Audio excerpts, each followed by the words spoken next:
यदि 121 करोड़ भारतीय स्वस्थ रहें तो इससे देश का क्या लाभ होगा? आज तो बजट आने वाला है ना। सरकार तो बजट बनाती है देश के लोगों को लूटने के लिए।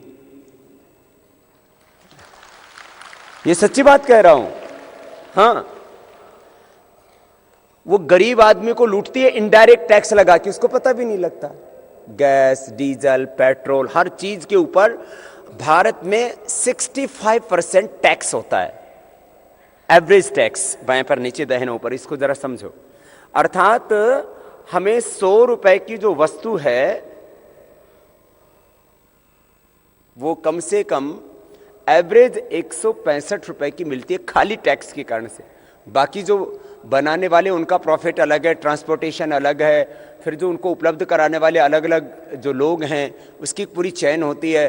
पहले कहीं से कोई प्रोडक्शन होता है, फिर उसका ट्रांसपोर्टेशन होकर के वो थोक विक्रेता के पास में जाता है राज्य स्तर के, फिर वो मंडल स्तर के थोक विक्रेता के पास जाता है, फिर किसी रिटेल जो है किसी जिले के होलसेलर के पास जाता है, फिर रिटेलर के पास जाता है, उससे आपके पास आता है। तो बीच में पूरी जो चैन होती है, ये इस सब के लिए तो पैसा चाहिए। सब लोगों को बिना जो है आर्थिक लाभ के तो कोई काम करेगा नहीं, कोई समाज सेवा के लिए तो सब लोग नहीं बैठे हुए। तो इस पूरी प्रक्रिया में करीब पदार्थ 4 गुना महंगा हो जाता है। अर्थात जो वस्तुएं हमें मिल रही है उसमें 4 गुना कम से कम उसकी कॉस्ट हो जाती है। और दाहिना पैर मोड़ लीजिए। सरकार के टैक्सेशन ही कम हो जाएं तो बहुत सी चीजें आधे मूल्य पर मिल सकती हैं। इसलिए मैं कहता हूं महंगाई है नहीं, उसको सरकार पैदा करती है, इसलिए कि जितने लोग हिंदुस्तान के गरीब रहेंगे उतना ही उनके ऊपर शासन अच्छे से हो पाएगा। जिस दिन सब समर्थ हो गए तो फिर इनको उखाड़ फेंकेंगे। इसलिए देश को गरीब रखा जाता है एक प्लान के तहत। ये मैं कोई आरोप नहीं लगा रहा हूं, एक बहुत बड़ा इसका भी, जैसे योग विज्ञान है ऐसे ही ये राजनीति का भी ज्ञान है। तो आपको हेल्थ एजुकेशन के साथ साथ पॉलिटिकल एजुकेशन भी दे दिया है।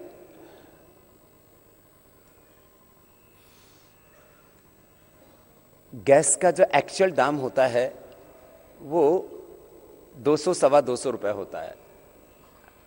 वो मिलती है 400 450 रुपए में, 500 रुपए में। पेट्रोल का एक्चुअल जो दाम होता है, उसकी जो रियल कॉस्ट होती है, एक्चुअल कॉस्ट होती है, बेसिक कॉस्ट उसको बोलते हैं, वो होता है 25 से 30 रुपए। सब उसका खर्चा लगा के, ट्रांसपोर्टेशन लगा के, उसकी जो उसको जो सफाई करते हैं उसके लिए मथुरा सहित पूरे देश में अलग अलग उसके लिए फैक्ट्रियां लगाई हुई है गवर्नमेंट ने। पैर सीधे खोल लीजिए। सब खर्चे लगा करके 25 से 30 रुपए, कम ज़्यादा होता रहता है इंटरनेशनल मार्केट में। क्रूड ऑयल इसको बोलते हैं, उसका दाम, उसके तहत मैं बोल रहा हूँ।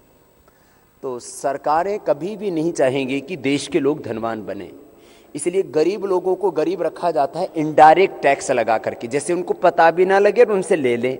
जैसे साबुन है, शैम्पू है, टूथपेस्ट है, क्रीम है, पाउडर है, जूता है, चप्पल है, मैंने कहा गैस है, पेट्रोल है, डीजल है। जो भी गरीब आदमी जिस भी पेन भी खरीदता है तो उसके ऊपर टैक्स लगता है। कोई एक गरीब आदमी भी महीने में एक साबुन तो प्रयोग करेगा, उसके ऊपर भी टैक्स लगता है। तो ये बात गलत है कि हिंदुस्तान में 2-3 करोड़ लोग टैक्स देते हैं। हिंदुस्तान के 121 करोड़ लोग टैक्स देते हैं, और वो भी हजारों रुपए में हर आदमी इनडायरेक्ट टैक्स दे रहा है। तो इसलिए हम सभी टैक्स पेयर होते हैं। हाँ, अब बाबा जी भी हैं तो टैक्स देंगे, आप सन्यासी हो जाएंगे तो भी देना चाहिए देश के लिए, ठीक बात है। दाहिना पैर मोड़ लो, ऐसे घूम जाओ। अब मैं आपको बात ये बता रहा था,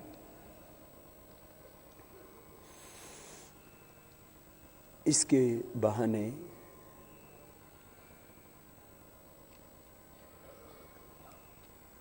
दूसरी तरफ से भी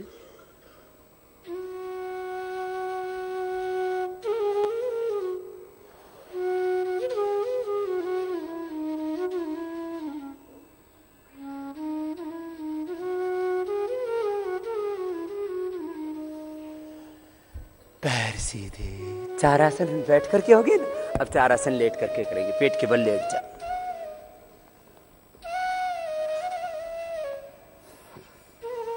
आचार्य चाणक्य का सिद्धांत, अर्थशास्त्र उसको बोलते हैं, कौटिल्य अर्थशास्त्र हमारे यहां पर बोला जाता है, कौटिल्य अर्थशास्त्र बोला जाता है शब्दांतर से।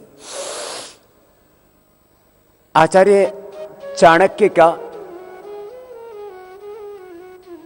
अर्थशास्त्र था कि प्रजा के ऊपर कम से कम टैक्स लगाए जाए जिससे कि देश के लोगों के पास में पैसा बढ़े। यदि आपको वस्तुएं सस्ती मिलेंगी तो आपके पास पैसा बचेगा, महंगाई बढ़ेगी तो आपकी जेब से पैसा जाएगा। ये जो बोफोर्स घोटाला है, 2G घोटाला है, ये बाकी जितने भी घोटाले हुए हैं, आदर्श घोटाला है, चाहे वो कॉमनवेल्थ घोटाला है, चाहे यूरिया चारा घोटाला है, चाहे वो टेलीफोन घोटाला है, हर चीज के साथ हमारे यहाँ घोटाला जुड़ा है। कोई ऐसा फील्ड नहीं है, कोई ऐसा सब्जेक्ट नहीं है जिसके साथ घोटाला ना जुड़ा हो। ये सारे घोटाले तो बोने हैं। सबसे बड़ा घोटाला इस देश में है महंगाई घोटाला। ये कैसे होता है? ये महंगाई घोटाला इस तरह का होता है कि इसका पता भी नहीं लगता और सबकी जेब कटती रहती है। 1 रुपए की चीज 2, 3, 5 रुपए में मिलती रहती है और सबकी जेब खाली होती रहती है। तो एक सिद्धांत बनाया आचार्य चाणक्य ने कि टैक्सेशन कम से कम होने चाहिए जिससे कि देश के लोग समृद्ध बने। टैक्स ज्यादा होगा तो सारा पैसा सरकारों के पास जाएगा। इस देश के लोग गरीब हैं, सरकार यहां की अमीर हो जाती है। जो ऊपर बैठे हैं ना सत्ताओं के शिखर पर, एक एक आदमी के ऊपर सैकड़ों, और सबसे जो ऊपर बैठे उनके ऊपर तो हजारों करोड़ रुपए का खर्चा होता है एक आदमी के ऊपर। उनकी गाड़ी, उनके बंगले, सब कुछ आपके पैसे से चलता है। वो आपके मालिक नहीं है, आपके नौकर हैं, क्योंकि वो जिस गाड़ी में बैठते हैं वो आपके पैसे से खरीदी गई है और वो गाड़ी आपके पैसे से चलती है। वो उनके पास कार नहीं है, वो बेकार हैं। उनके पास घर नहीं है, वो बेघर हैं। उनके पास कोई रोजगार नहीं है, वो बेरोजगार लोग हैं। आप उनको इतनी शक्ति दे देते हैं, फिर आपको ही फिर रगड़ देते हैं। अच्छा, बिजनेसमैनों का बीपी हाई रखती है सरकार और गरीबों के को भूख के से मरने के लिए छोड़ देती है सरकार। फिर गरीबी अमीरी की परिभाषा ऐसा बना देते हैं कि बोले जिसको 24 रुपए मिल गया वो अमीर गांव में, और शहर में जिसको 32 रुपए मिल गया वो अमीर। अब बताओ, 32 रुपए में शहर में कोई आदमी अपनी जिंदगी चला सकता है? किराया भाड़ा भी नहीं मिलेगा मकान का। 32 रुपए के हिसाब से कितना पैसा हो गया भाई महीने का?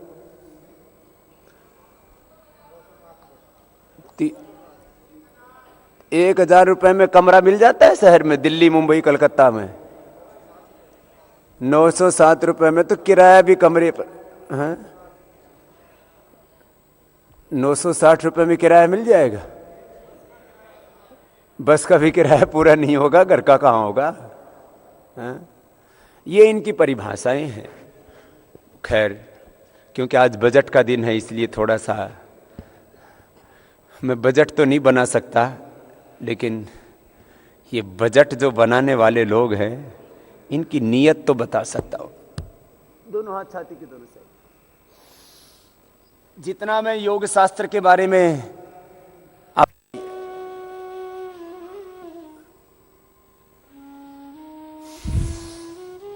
तो देश के लोग धनवान होंगे, समृद्ध होंगे, संपन्न होंगे।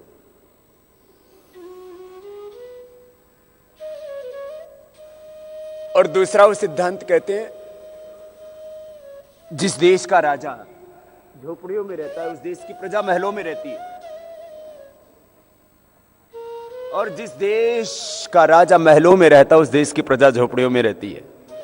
वही हो रहा है। अर्थशास्त्र के नाम पर अनर्थ शास्त्र चल रहा है।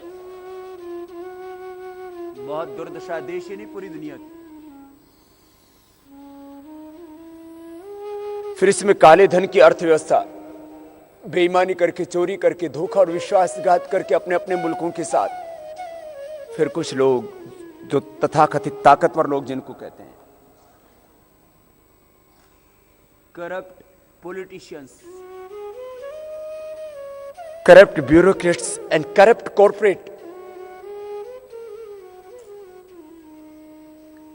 इन तीन के साथ फिर इंटरनेशनल माफिया जुड़ जाते हैं। ये पूरी चंडाल चौकड़ी इसने दुनिया को नर्क बनाया हुआ।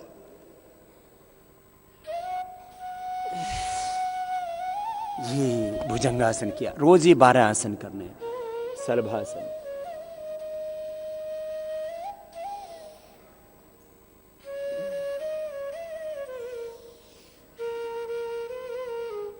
अभी योग शास्त्र के बारे में थोड़ा बताते हैं, फिर बताएंगे आपको अर्थशास्त्र के बारे में भी।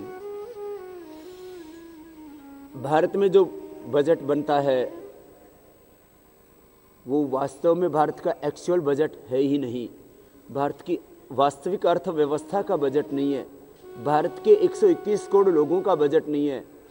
वो तो 1% लोगों को, उनके व्यावसायिक हितों को ध्यान में रख करके बनाया गया बजट होता है। श्वास अंदर भरते हुए दोनों तरफ से शरीर को उठा देते हैं।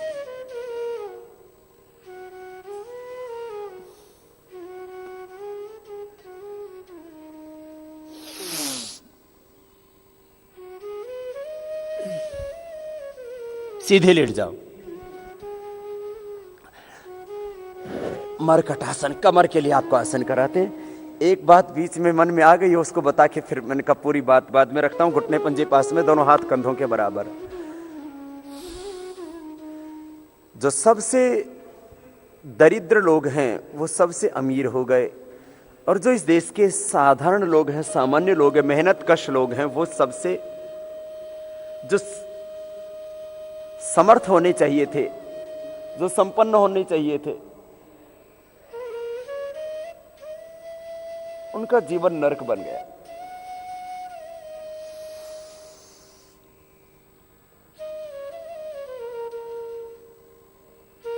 किसी भी देश की समृद्धि के 3 बड़े आधार होते हैं, कृषि, उद्योग और सेवाएं। उसको अंग्रेजी में एग्रीकल्चर, इंडस्ट्री एंड सर्विसेज बोला जाता है, और इसी से किसी भी देश की जीडीपी को मापा जाता है। किसी भी देश के आर्थिक विकास के ये 3 आधारभूत सत्य हैं। आप देखना,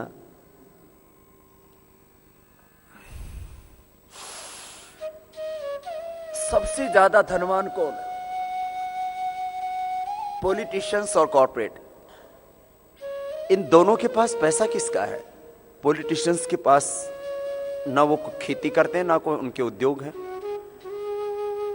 तो पॉलिटिशियंस की बात करें, लेकिन उनके पास सर्वाधिक धन है, हजारों ने लाखों करोड़ रुपए।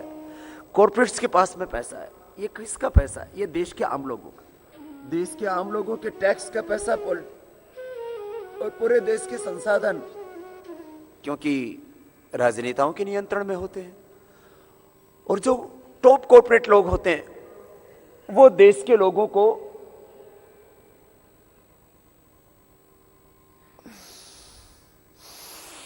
अपनी कंपनी के थोड़े से शेयर दे देते हैं,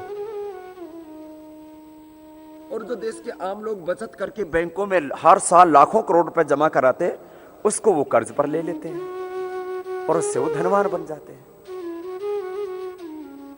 तो सामान्य लोगों की बचत का पैसा, गरीब मजदूर, किसान लोग और जो आम लोग हैं, मिडिल क्लास लोग हैं, वो जो बचत के रूप में पैसा जमा करते हैं, वो 10% ही सामान्य लोगों के काम आता है। 90% सब कॉर्पोरेट लोग उसका, कॉर्पोरेट लोग भी उसका उपयोग करते हैं। ये बहुत बड़ा सत्य है। खैर, इस सब को बदलने के लिए तो बहुत कुछ करना पड़ेगा। पैर सीधे। अब आपको पहले योग शास्त्र के बारे में बता रहे हैं, बाद में बताएंगे। आज क्योंकि बजट का दिन था इसलिए थोड़ी सी बात वो प्रसंग